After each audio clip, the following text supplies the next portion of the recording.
Bonjour, je m'appelle Cheyenne, je suis congolaise de la RDC, directrice de communication d'une ONG humanitaire, l'ONG Mututo. Elle intervient en République démocratique du Congo où elle assiste les populations démunies en zone de conflit pour répondre à la crise alimentaire.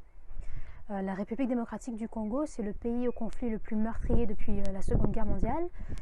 C'est le pays au taux de déplacés internes le plus élevé avec la Syrie ou encore le pays le plus affecté par la crise alimentaire avec le Yémen. Malgré les initiatives prises en faveur de la paix, malgré les fonds levés pour combattre l'insécurité alimentaire, eh bien, force est de constater que le résultat sur le terrain peine à se faire ressentir. Quant aux fonds levés, on se demande à qui profitent-ils réellement. Prenez l'exemple du terrible tremblement de terre qui avait mis Haïti sens dessus dessous en 2010. À l'époque, environ 3 millions de personnes avaient été affectées et au lendemain de la catastrophe, 2,5 milliards de dollars avaient été alloués. Est-ce normal que seul 1% de cette somme soit revenue au gouvernement haïtien et tout juste 0,4% aux ONG haïtiennes? La majorité donc des organismes locaux n'ont reçu aucune subvention. Une association humanitaire internationale avait promis de construire 130 000 maisons. Elle n'en a construit que 6, alors qu'elle a reçu un budget d'un demi-milliard de dollars. Est-ce normal?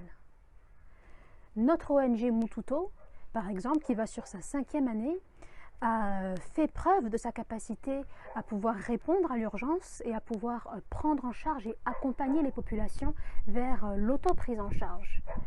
Et pourtant, elle n'a jamais reçu l'ombre d'une subvention. Toutes les actions que nous avons menées ont été financées sur fonds propres, en dehors des cotisations de quelques-uns des membres et autres dons.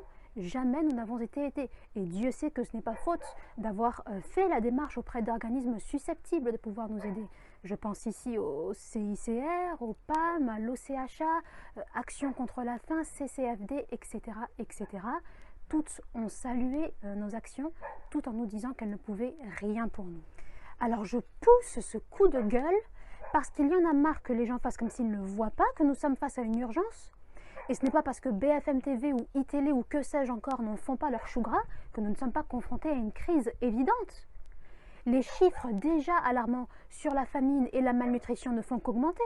Les 15 millions de personnes en insécurité alimentaire, les 4 millions d'enfants en malnutrition aiguë, les 5 millions de personnes déplacées à l'intérieur du pays, les 6, tantôt 8, tantôt 12 millions de morts en République démocratique du Congo. N'est-ce pas une réalité? Jusqu'où cela va-t-il encore aller? Quand est-ce que les ONG comme les nôtres, qui abattent un travail remarquable depuis des années sur le terrain, vont enfin recevoir l'aide dont elles ont besoin? Il existe les hommes, il existe les structures.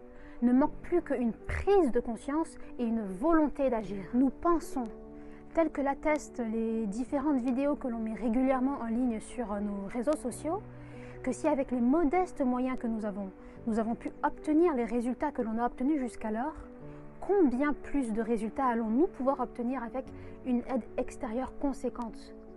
Alors nous vous implorons de grâce, aidez-nous, agissez avec Mututo pour apporter une réponse à tout cela qui se retrouve à l'heure actuelle totalement livrés à eux-mêmes.